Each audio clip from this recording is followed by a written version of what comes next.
నమస్కారం. మన సనాతన ధర్మంలోనే లా ఆఫ్ అట్రాక్షన్ ఉందని, అది మనిషి జీవితం పైన చాలా ప్రభావం చూపిస్తుందని చెబుతూ ఉంటారు.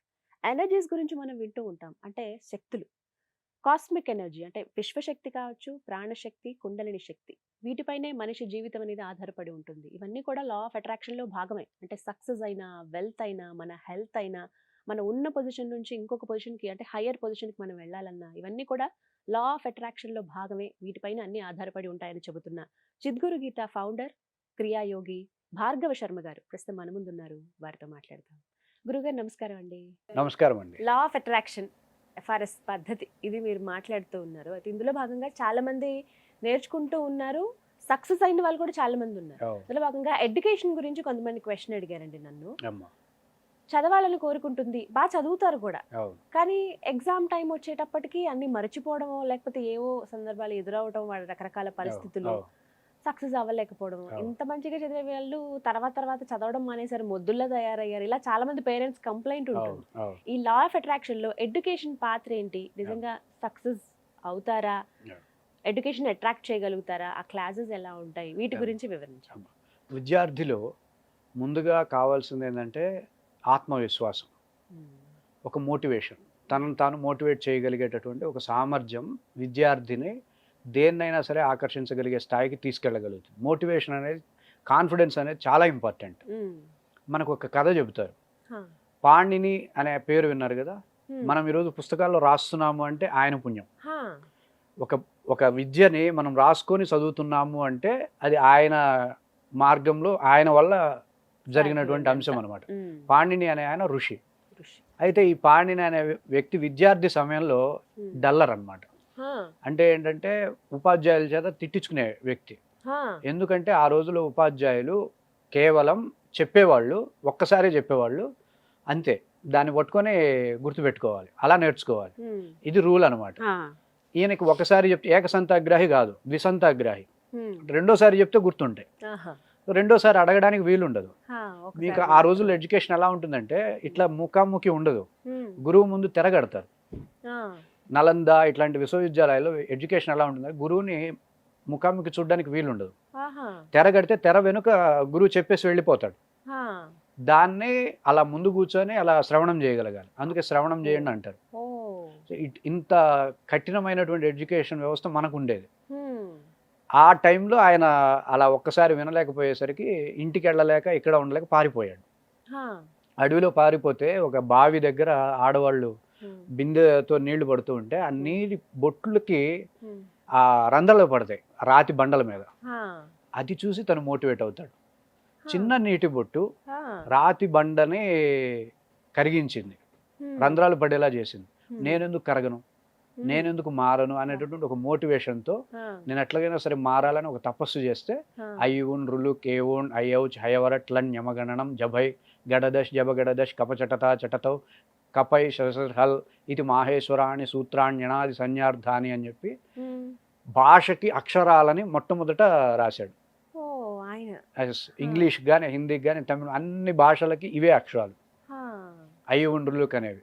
హ్మ్. మహేశ్వరుడి యొక్క ఢంకానాదంలాగా ఉంటాయి. ఆ!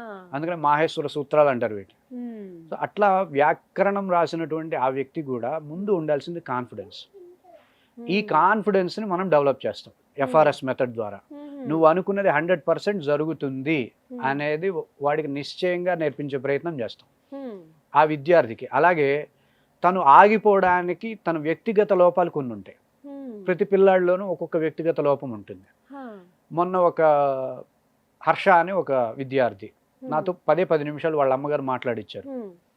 ఆ అమ్మాయికి ఉండేటటువంటి అంశం ఏంటంటే నలుగురు ఏమనుకుంటారు?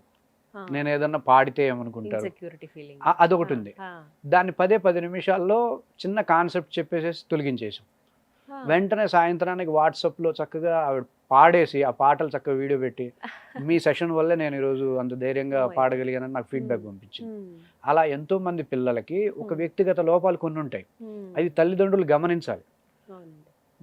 గురువు చూడట్లేదు ఇప్పుడు. హ్మ్. టీచర్స్ వాళ్ళు పట్టించుకోవట్లేదు. వాళ్ళకి కావాల్సింది కరెక్ట్. ర్యాంకులు. అక్కడ తల్లిదండ్రులకు గావాల్సింది మాత్రమే. ఈళ్ళు బాగా చదువు. హ్మ్. కానీ వాడికి పర్సనల్‌గా కొన్ని లోపాలున్నాయి. హ్మ్. ఆ పర్సనల్ లోపాలని సరిజేయాలి. హ్మ్. ఆ బాధ్యత మేము తీసుకుంటాం. వాళ్ళతో మాట్లాడితే ఒక అర్ధగంట మాట్లాడామంటే వాళ్ళల్లో ఎన్ని లోపాలు ఉన్నాయి. ఏ క్లాస్ పిల్లలకైనా అలా ఏ క్లాస్ పిల్లలకైనా వ్యక్తిగత లోపాలు కొన్ని ఉంటాయి. ఆ వ్యక్తిగత లోపాలే వాళ్ళకి స్ట్రెస్ గురి చేసేలాగా. జ్ఞాపక శక్తి, అందరికీ జ్ఞాపక శక్తి ఉంటుంది. 100% జ్ఞాపక శక్తి లేమి అనేది రోగం కాదు. బుద్ధికి సహజంగా తనకు అనవసరమైన మర్చిపోవడం అనేది దానికి ఉంటుంది. మనకి కాన్షియస్లు 3 రకాల కాన్షియస్లు ఉంటాయి. Conscious, subconscious, soul conscious, మీకు తెలిసినవే. అనవసరమైనవి ఎందుకు గుర్తుంచుకుంటాం అనే దాన్ని కాన్షియస్లో పెట్టుకుంటుంది. మొహాలు, ముక్కులు, వాడి మొహం మనకు తెలియదు అనుకోండి, వాడి మొహం అవసరం లేదు, మర్చిపోతుంది కాన్షియస్. అయితే మనకు కంపల్సరీ కావాలి అనేదాన్ని సబ్ కాన్షియస్లో రిజిస్టర్ చేసుకుంటుంది. సో వీళ్ళేంటి, ఈ కాన్షియస్ని అర్థం చేసుకోక సబ్ కాన్షియస్లోకి వెళ్ళే విధంగా వాళ్ళ ఎడ్యుకేషన్ని మనం డెవలప్ చేస్తాం. వాళ్ళు చదివే విధానాన్ని మనం ఎంకరేజ్ చేస్తాం. తద్వారా వాళ్ళు ఎడ్యుకేషన్లో డెవలప్ అవుతారు. అధ్యయనం అంటాం, చదవడం కాదు, అధ్యయనం. అంటే తన స్వరూపాన్ని పొందే విధంగా, తన స్థితిని మెరుగుపరుచుకునే విధంగా ఎవరైతే చదువుతారో దాన్ని అధ్యయనం అంటాం. అట్లా అధ్యయనం మెళుకువల్ని వాళ్ళకి నేర్పించి, ఇలా వాళ్ళ మేధో సంపత్తిని కూడా పెంచి, ధారణా శక్తులను కూడా పెంచి, ఎఫ్ఆర్ఎస్ మెథడ్ని అందించి వాళ్ళని విద్యారంగంలో కూడా చక్కగా వాళ్ళు అనుకున్న స్థాయిలో వాళ్ళని ఉండే విధంగా మనం ప్రోత్సహించవచ్చు. ముందు వాళ్ళకి ఓపిక కావాలి, మనకి వాళ్ళ మాటలు వినాలి. విని చక్కగా వాళ్ళు ఏ వ్యక్తిగత లోపంతో సతమతం అవుతుంది వాళ్ళకి తెలియదు. మామూలుగా బాహ్యంగా చూసి ఎవరికి తెలియదు. అంటే మేము ఈ రంగంలో ఉన్నాం కాబట్టి వాళ్ళ మాటల్లో వాళ్ళకి ఎనర్జీస్ పరంగా మేము అర్థం చేసుకొని, ఈ ఎనర్జీ బలహీనంగా ఉంది కాబట్టి దానికి తగ్గటువంటి ట్రైనింగ్ మేము ఇస్తాం. వాళ్ళని పరిపూర్ణంగా తేజోవంతుల్ని 100% చేస్తాం. నన్ను అడిగితే చాలా మంది డల్లర్స్గా ఉండేవాళ్ళే స్టేట్ ర్యాంకులు సాధించేది త్రూ మోటివేషన్. వాళ్ళు మారారు అంటే ఇంక వాళ్ళని కొట్టేవాళ్ళు ఎవరు ఉండరు భూమి మీద. అంత తెలివిగా ఉంటారు. చాలా బాగుంటుంది. ఇప్పుడు విద్యలో చూపించకపోవచ్చు, ఆటల్లో చూపిస్తారు కొంతమంది తెలివితేటలు. సీరియల్స్ పేర్లు గుర్తు పెట్టుకుంటారు కొంతమంది. మరి ఆ టాలెంట్ మొత్తం ఇక్కడ చదువులో పెట్టారు అంటే ఇంక వాళ్ళని జయించే వాళ్ళు ఎవరు ఉండరు. నన్ను అడిగితే బాగా చదువుకునే విద్యార్థికి భయం ఎక్కువ ఉంటుంది. అవును, నేను ర్యాంక్ సాధించాలి ఆ విధమైన మోటివేషన్తో ఉంటారు, అట్లా చదువుతారు. కానీ చదువుకోని వ్యక్తికి ధైర్యం ఉంటుంది. ఒక బయట అంశాలలో వాడు ఆ మేధో సంపత్తిని పొందుతూ ఉంటాడు. వాడి ఫోకస్ని ఇటువైపు మరల్చాలి, అంతే మనం చేయాల్సింది. ఈజీగా సాధ్యమవుతుంది. వాటితో మాట్లాడాలి, వాడి వ్యక్తిగత లోపాలు ఏముంటాయి, వాడితో మంచిగా మాట్లాడితే ఈజీగా అయిపోతుంది. వాడి పిల్లల్ని మార్చడం ఎంతసేపు. సో ముందుగా తల్లిదండ్రులు ఒక ఇనిషియేటివ్ తీసుకుని నాతో ఫోన్లో మాట్లాడతారు పిల్లలు. వాళ్ళకి డాక్టర్ చదువుకునే పిల్లలు ఉంటారు, రాత్రి 11 ఫోన్ చేసి ఏడుస్తారు. ఇక వర్క్ ఎక్కువైపోయింది, స్ట్రెస్ ఎక్కువైపోయింది అని వాళ్ళకి 2-3 భగవద్గీత శ్లోకాలు చెప్పి వాటిని కంట్రోల్ చేస్తాం అనమాట. అంత స్ట్రెస్ ఫీల్ అవుతున్నారు ఈరోజు ఎడ్యుకేషన్. చాలా అండి. ఒక ప్రెషర్ ఎలా అయిపోయిందంటే అయితే ఖచ్చితంగా ర్యాంకులు సాధించాలని, లేకపోతే ఇంకా జీవితం వ్యర్థం అని. కొంతమంది జీవితాలు నాశనం చేసుకున్న వాళ్ళని చూసాము, జీవితాలు అర్ధాంతరంగా ముగించుకున్న వాళ్ళని చూస్తాం. వాళ్ళకి కావాల్సింది ఒక భరోసా, సపోర్ట్ ఇస్తే గనక ఏ విద్యార్థి కూడా తగ్గడం. బట్ అది సాధ్యమవుతుంది, 100% సాధ్యమవుతుంది. వాళ్ళందరూ దానికోసమే ఎదురు చూస్తున్నారు. కానీ మనం చెప్పే వ్యవస్థ ఉండాలి, ఆ మీడియా ఉండాలి, సపోర్ట్ చేసే మీడియా ఉండాలి వీటన్నిటికీ. సో ఇలా విద్యార్థులందరూ కూడా ఈ లా ఆఫ్ అట్రాక్షన్ లో భాగంగా ఎడ్యుకేషన్ అట్రాక్ట్ చేసే కోర్సెస్ నేర్చుకోవచ్చు. వాళ్ళ మేధో సంపత్తిని పెంచుకోవచ్చు. సరస్వతి మంత్రం అని ఇవన్నీ మనకి మేధో సంపత్తిని పెంచుకోవడం కోసమే మనకు అందించారు. గాయత్రి మంత్రం అని. గాయత్రి మంత్రం వల్ల మెమరీ ఎక్స్పాండ్ అవుతుంది. ఎంత కావాలంటే అంత ఎక్స్పాండ్ చేసుకోవచ్చు మెమరీని. 6 సంవత్సరాలప్పుడు 7 సంవత్సరాలప్పుడు గాయత్రి మంత్రాన్ని నేర్పించి, మెడిటేషన్ నేర్పించి, అట్లాంటి వ్యవస్థ మనది. ఈరోజు పిల్లలు స్ట్రెస్ అవుతున్నారు అంటే ఆ వ్యవస్థ నుండి దూరం. ఈ క్లాసెస్ ఎప్పుడెప్పుడు ఏ ఏజ్ నుంచి attend అవ్వచ్చండి?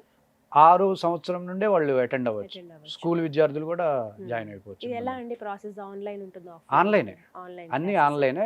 Evening time 6 to 7, 7 to 8 అట్లా టైమింగ్స్ ఉంటాయి. చక్కగా వీడియో రికార్డింగ్స్ ఉంటాయి, పర్సనల్ అబ్జర్వేషన్ ఉంటుంది. ఎన్ని రోజుల పాటు నేర్చుకోవాలి? 20 సెషన్స్, మొత్తం 20 సెషన్స్, సేమ్ ప్యాటర్న్ కంటిన్యూగా ఉంటాయి. స్పెషల్ సెషన్స్ తీసుకుంటాము, గ్రూప్ సెషన్స్ తీసుకుంటాము, ఇక మెథడ్ చేయిస్తాం. సో ఈ విధంగా నేర్చుకోవచ్చు. 100% విద్యార్థులను అయితే తీర్చిదిద్దబడతారు వాళ్ళు. డల్లర్ గా వచ్చిన వాళ్ళు ఖచ్చితంగా వాళ్ళు ఒక ఎక్స్పర్ట్ లా అయిపోతారని అంటారు ఎడ్యుకేషన్ విషయంలో. వాళ్ళు ఎక్కడ బలహీనంగా ఉన్నారో మనం అర్థం చేసుకుంటే అక్కడ బలాన్ని పెంచవచ్చు. ఇప్పుడు పాణిని ఎట్లా, తను ఎక్కడ బలహీనంగా ఉన్నాడు, మోటివేషన్ లేదు, నేను చేయగలనన్న మోటివేషన్ లేదు కాబట్టి అన్నాడు.